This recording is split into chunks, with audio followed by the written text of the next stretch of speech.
তো যাই হোক, আগের দিন তো রাত্রিবেলা একদম নাচা গানা করে বেশ হই হুল্লোড় করেছি এবং খুব মজাও করলাম। আর এখন তো সকাল, তো আজ সরস্বতী পুজো, সকাল সকাল একদম স্নান করে রেডি হয়ে গেছি, এখন আমরা অঞ্জলি দিতে যাব। তো এই যে আমরা দুই বোন ভাই মিলে একটু ছবি তুলে নিচ্ছি। সাজগোজ করা মানে তো একটু ছবি তুলতেই হবে। তারপরে এই যে চারিদিকে সুন্দর করে সাজানো গোছানো, আর ওদিকে আমার মেয়ে হচ্ছে এখন ফিনিশিং দিচ্ছে সাজের, মানে তার মেকআপের এখনো কিছু বাকি আছে, ওটাই করছে। তো এখন আমরা বেরোবো আর যাব হচ্ছে আমাদের মানে বাপের বাড়ির কাছে প্রাইমারি স্কুলে। ছোটোবেলায় ওখানেও আমি পড়াশোনা করেছি খুব অল্প সময়ের জন্য, আর এখন সেই স্কুলেই আমার বৌদি সেখানে শিক্ষকতা করছে। তো এই যে আমার দাদা বৌদি, দাদা আবার পরে দাদার স্কুলে যাবে, আগে চলে এসেছে যেহেতু সকাল সকাল, এখন কিন্তু সকাল 8:30 মতো বাজে। তো সকাল সকাল এখানে অঞ্জলি দিয়ে আবার, আর এই যে আমাদের আর একজন মাতা রানী, তিনি একদম শাড়ি পরে সাজুগুজু করে রেডি হয়ে, তো সবাই এখানে আমরা রয়েছি। তো তাড়াতাড়ি এখানে আসার কারণ হচ্ছে তাড়াতাড়ি অঞ্জলি দিয়ে তারপরে আবার ওদিকে বিয়ে বাড়িতে প্রচুর অনুষ্ঠান আছে, সেখানে গিয়ে আবার সব কিছু করতে হবে। তো তার জন্যে আর প্রথমে মেয়েকে বলেছিলাম আমার স্কুলে, মানে আমি যেখান থেকে আমার স্কুলে পড়াশোনা শেষ করতে সেই স্কুলে যাব, সেটা আমার মাসির বাড়ির কাছে। কিন্তু সেখানে শুনলাম পুজো অঞ্জলি একটু দেরি হবে। তো মেয়ে গিয়েছে ছোটোবেলায় আমার বাবার সঙ্গে সেই স্কুলে গিয়েছে, তোর ইচ্ছে ছিল যাবে। তো সেখানে আর গেলাম না, এটা যেহেতু কাছে হবে। আর বৌদিও বললো আগের দিন যে আমার স্কুলে 8:30টার মধ্যে অঞ্জলি হবে, তো ওই জন্য এখানেই চলে এলাম। তো এই যে পুজো শুরু হয়ে গেছে আর আমরা সবাই বসে পড়েছি। আর এখানে এসে সব থেকে একটা ভালো লাগার ব্যাপার হলো এই যে ছোটোবেলাটাকে যেন খুঁজে পেলাম, সবাই এখানে বসে আছি এবং এই যে ছোটো ছোটোটা বসে আছে। আমরাও তো ছোটোবেলায় এভাবে স্কুলে অঞ্জলি দিয়েছি, মানে দেখে এত ভালো লাগছিল। সবাই পাঞ্জাবি পরেছে, ছোটরা সব শাড়ি পরেছে। তখন এত ছোটোতে হয়তো শাড়ি পরতাম না, এখন দেখি এরা এত ছোটোতেই বেশ শাড়ি পরেছে, সবাই সেজে গুজে সুন্দরভাবে চলে এসছে অঞ্জলি দিতে। আসলে ছোটোবেলার আনন্দটা তো একদম অন্যরকম হতো। ভোরবেলা উঠে স্নান, স্কুলে যাব। আর তার থেকেও বড় কথা, মানে এই যে স্কুলে পুজো মানে কি, আমরা নিজেরা স্কুল সাজাতাম, পরিষ্কার করতাম, এগুলো কিন্তু করতামই। এখন তো সেসব আবার খুব একটা হয় না, হয় খুব কম হয়। তো এই হচ্ছে ব্যাপার। আর সব কিছু একটু অন্যরকমই লাগছিল, মানে সেই ছোটোবেলাটা যেন, মানে কি বলবো, নিজের মধ্যেই মনে হচ্ছে যেন না ছোটোবেলায় এরকম করতাম ওরকম করতাম, এই ভাবনা চিন্তাগুলোই হচ্ছে।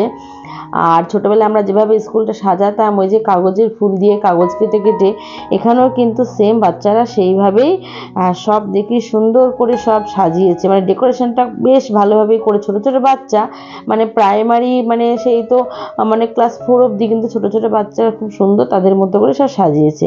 তো এদিকে তো আপনাদের সঙ্গে গল্প করতে করতে পুজো হয়ে গেছে, এখন হোম। তাই যে হোমের ফোঁটা পড়ে নিচ্ছি সবাই। তারপরে পুজো অঞ্জলি সবই মোটামুটি শেষ। তাই এখানে এই যে বাড়ির আরও বৌদিরা সবাই এসছে, যেহেতু এখানে আগে অঞ্জলি হচ্ছে বলে এখানে সবাই, এই যে আরও 2 বৌদি আছে, তারপরে ভাইজিরা সবাই রয়েছে। তো তারপর হলো সবাই যখন এক জায়গায় হয়েছি, তারপর সবাই সাজুগুজু করেছি। সরস্বতী পুজোর দিন একটু ফটো তুলবো, এটা তো হতেই পারে না। তো তারপরে যাই হোক, ওখানে অনুষ্ঠান শেষ হয়ে প্রসাদ খেয়ে তারপরে চলে এলাম আবার মাসির বাড়িতে। আর এখানে এই যে আমাদের নতুন বউয়ের কোলে তার সব থেকে, এটা হচ্ছে ছোট ননদ, মানে ছোট ননদ মানে এখনো তার 1 বছরের বয়স হয়নি, মানে এই বড়জোর 5-6 মাস হবে। তার কোলে ছোট ননদ কোলে নিয়ে বউ এখন তার বিয়ের অনুষ্ঠান করতে বসেছে আর কি। এখন অনেক রকম রিচুয়ালস আছে, সেগুলোই করবে। মানে এই সুতো খোলার ব্যাপার আছে হাতে, তারপরে আরও কড়ি খেলা আছে, এইসব হিসাব করছে। তো এটা হচ্ছে নতুন বউয়ের একদম ছোট ননদ, যার বয়স হয়তো এখন বড়জোর 4-5 মাস, আমি ভালো জানিও না, ওরকমই হবে, 5-6 মাস হয়তো হবে। তো তারপরে তো ও পুজোর ওখান থেকে চলে এলাম এখানে। আর দাদা বলছিল দাদার স্কুলে যেতে, কিন্তু ওখানে আবার একটু দেরি করে হবে। তো এদিকে আবার অনেক রিচুয়ালস আছে, মাসি বলে দিয়েছিল তাড়াতাড়ি আসতে, তো যার জন্যই চলে এসেছি। তো এখন এদের এই যে খেলা শুরু হবে। তো এখন ওই যে ভাইয়ের হাতে কড়ি আছে, একটা ছোট্ট পুকুর কাটা হয়েছে, তা ওই কড়িগুলো ভাই লুকাবে, ভাইয়ের বউ খুঁজবে, এরকম করে 3বার করে হচ্ছে। আবার ভাইয়ের বউ লুকাবে, ভাই খুঁজবে। তো এইভাবেই যাই হচ্ছে খেলাটা। তারপরে সুতো খোলা হচ্ছে। আগে ওই যে ভাইয়ের বউ ভাইয়ের হাতে সুতোটা খুলে দিল, তো তারপর আবার ভাইও সুতোটা খুলবে। তা ওই যে ও সুতোটা খুলছে, ব্যাপার হচ্ছে ও খুললো বাঁ হাত দিয়ে ভাইয়ের বউ, আর ভাই খুলছে ডান হাত দিয়ে, মানে ভাই সুবিধাটা বেশি পাচ্ছে, বাঁ হাত দিয়ে অসুবিধা। তবে এদের কোনো অসুবিধাই কিন্তু হয়নি, খুব ভালোভাবেই দুজনের সুতোটা খুলতে পেরেছে। তো আমাদের রিচুয়ালসগুলো এরকমই, তো এক একজনের রিচুয়ালস একরকম থাকে। তো আপনাদের বন্ধুরা কাদের এরকম সেমই রিচুয়ালস, সেটা অবশ্যই কমেন্ট বক্সে কমেন্ট করে জানাবেন। তো যাই হোক, এখন সন্ধ্যাবেলা, আর এই যে এখন কি বলবো সুন্দর করে সাজুগুজু করে তিনি এখন বডি স্প্রে দেবে। তো বডি স্প্রে দিচ্ছে রেডি পুরো দমে। তো এটুকু সাজি তার বাকি ছিল সেজে গুজে। তারপরে সে এখন কি বলবো তার বউ ভাতের অনুষ্ঠান রিসেপশন পার্টিতে এখন যোগদান করবে। তো আমরাও মোটামুটি সবাই রেডি হয়ে গেছি। তো যাই হোক রেডি হয়ে ঘর থেকে বেরোবো। আর ঘরের কি অবস্থা, তো এদিকে রেডি হয়ে এদিকে নতুন বউ রেডি হয়ে গেছে। তাই ভাবলাম এখন পুরো ফাঁকা, এই ফাঁকে যাই হোক একটু ছবি টবি যা তোলার তুলে নিই, কারণ পরে এত ভিড় হয়ে যাবে। তারপরে কনে যাত্রী আসবে, মেয়ের বাড়ি থেকে সবাই আসবে, আরও সব অন্যান্য গেস্টরা আসবে, তখন ছবি তোলা যাবে না বলে এই ফাঁকে একটু চট করে ছবি তুলে নিচ্ছি। মানে সুযোগ সন্ধানী আর কি, এই হচ্ছে ব্যাপার।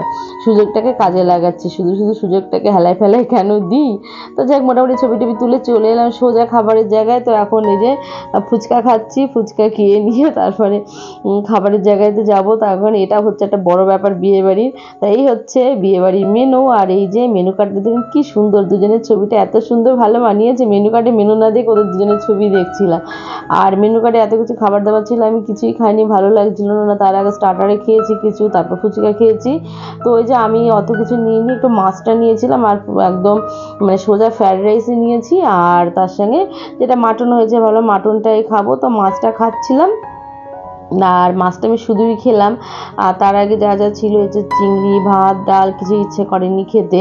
তখন বললাম তো স্টার্টারে খেয়েছি, চিকেন পকোড়া খেয়েছি, ফুচকা খেয়েছি, কফি খেয়েছি, ভালো লাগছিল না। তার আগে একবার আইসক্রিমও খেয়েছি। তো ওই জন্য ভালো, মানে আইসক্রিম হচ্ছে মানে শেষের, কিন্তু আমি আগে আইসক্রিমটা খেয়েছি। তো এই হচ্ছে ব্যাপার। তো এখন এই যে মাছটাই শুধু খেলাম, আর আমি মাটন দিয়ে ফ্রায়েড রাইসটাই খাবো। তো এই যে মাটন দিয়েছে। আর রান্নাগুলো কিন্তু প্রত্যেক কটাই খুব ভালো হয়েছিল। সবাই অন্তত ডাল সাদা ভাত খেয়েছে, আমার আর ভালো লাগছিল না বলে আমি আর খেলাম না, মানে খেতে হবে তাই আর কি এই অবধি। তো ওই যে এদিকে আবার আমার বাবা এখানে দেখাশোনা করছিল। তো মেয়ে আবার বাবাকে বলল দাদা না খেয়ে যাও খেয়ে যাও। তো আমার বাবাকে মেয়ে আবার একটু খাইয়ে দিল, মাটন দিয়ে একটু রাইস খাইয়ে দিল, তা খাচ্ছে। আর সত্যি কথা বলতে বিয়ে বাড়ি মানে তো মজা, আর কিছু না। তা আমি বাবাকে বলছিলাম বাবা না, বাবা বললো না খাবো না, তোরা খা। মানে বাবা আর কি সবাই দেখাশোনা করছে, যেটা করতে হয়।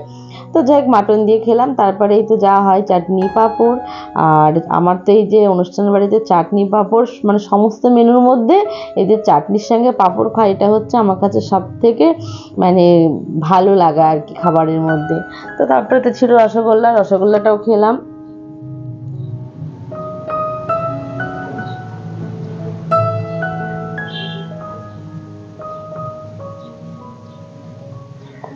তারপরে দিচ্ছিল চমচম। তো আমি বললাম না চমচমটা নেবো না, কিন্তু সেই আমার দিয়েই দিল চমচম। তো আমি বোনকে বলছিলাম তুই খাবি, তো বললো না দিদি খাবো না, তুই খেয়ে নে, আর দেখ আমি খাবো না। তো সেই একদম নষ্ট হবে, যে কোনো রকম খেলাম। তো তারপরে আবার আইসক্রিম দিয়েছে। তো তারপরে খাওয়া দাওয়া করে সোজা আবার উপরে চলে এসেছে। আর এতক্ষণে দেখি এই যে খাটটা সাজানো হয়ে গেছে, আর কন্যাযাত্রী ঢুকে পড়েছে। আর এই যে ফুলসজ্জার সব তত্ত্ব এনেছে, তত্ত্বগুলো খাটের উপরেই রাখা আছে। তো যাই হোক ভাবলাম না এখানেও একটু ছবি তুলে নিই, তার জন্য এখানেও ছবি তোলার জন্য বসে পড়লাম। আর মাঝে তো কী বলবো আরও অনেক ছবি তোলা হয়েছে। আর এখন তো বেশ অনেকটাই কিন্তু রাত হয়ে গেছে। তো আমরা খাওয়া দাওয়া করে সে তারপরে নিচে আরও সব যা গেস্টরা এসেছিলো, এবং আত্মীয় বাড়ি মানেই তো সব চেনা জানা সবাই থাকে, সবার সঙ্গে একটু কথাবার্তা গল্প গুজব এই আর কি হচ্ছিলো। তো তারপরে এই উপরে এসে দেখি না নতুন বউ গিয়েছে আবার নিচে ছবি তুলতে, নিয়ে গেছে হয়তো ক্যামেরাম্যান। তাই যে ভাইয়ের সঙ্গে আমরা একটু ছবি তুলে নিচ্ছি। আর এগুলোই তো আনন্দ, আর তো কিছু না। আর আমার ছবি তুলতে এত ভালো লাগে, এই বিয়েবাড়ি মিটে গেলে তারপরে বাড়ি গিয়ে যখন ভালো লাগে না, তখন কি করি শুধু এই ছবি বলে না, যে কোনো ছবি যখন দেখি তখন একটু বেশ ভালো লাগে, তখন দেখি ছবিগুলো। আগেও ছোটোবেলাতেও যখন মানে তখন তার ফোন ছিল না, তখন অ্যালবাম ছিল। আর এই যে এই ফটোশ্যুটটি আমার ভাই করে দিয়েছে, দুজনে বসেছি আমরা, সে তার পকেটের গোলাপটি হাতে ধরিয়ে নিয়ে এরকমভাবে আমাদের ছবি তুললো। তা ওই ছবিটা হওয়ার পরে তারপরে বোন আবার বললো স্টাইল মেরে একটু ছবি তুলতে, তাই যে একটা স্টাইল মেরে ফটোশ্যুট করে নিচ্ছি। মানে আমি কিন্তু এমনি এগুলো করি না। তো বললো দিদি তোল তোল। আর এই খোপাটা কিন্তু আমার বোনই করে দিয়েছিল, খোপাটা খুব সুন্দর হয়েছে। খোপাটা মানে আমার তো ভীষণ ভালো লেগেছে, খোপাটা ওই করে দিয়েছিল, যে খুব সুন্দর খোপা করতে পারে বলে খোপাটা ওই করে দিয়েছিল। তো তারপরে একটা স্টাইল মেরে ছবি তোলা হলো। তারপর ওখানে গল্প গুজব করে মোটামুটি কন্যাযাত্রীরা সবাই খাওয়া দাওয়া করে সবাই চলেও গেছে, আর কাছেই তো বলেছি। তারপরে আমাদের এই যে নতুন বউ, মাসি, মেসো, আমার বাবা মা সবাই এরাই লাস্ট বাকি আছে, খেতে বসেছে। আমাদের তো আগে খাওয়া হয়ে গেছে। তো তারপর বললাম কি আর করবো একা একা উপরে, আর আমার বড়মশাই ঘুমিয়ে পড়েছে। সে অনেকটাই রাত হয়ে গেছে বলে প্রায় 12টা মতো বাজে, তো ঘুমিয়ে পড়েছে। আমি, বোন, মেয়ে সবাই আবার যে খাবার প্যান্ডেলের কাছেই চলে গেলাম। তো আর এখানে সব ভাইদের বন্ধুরা আছে, আর মা বাবা, মাসি, মেসো, আর আমার ভাইয়ের বউ এরাই আছে।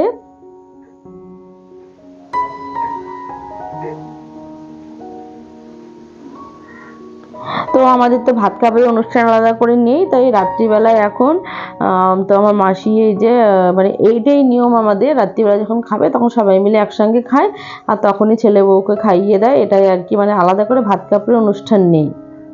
তো এই যে মাসি এখন খাইয়ে দিচ্ছে।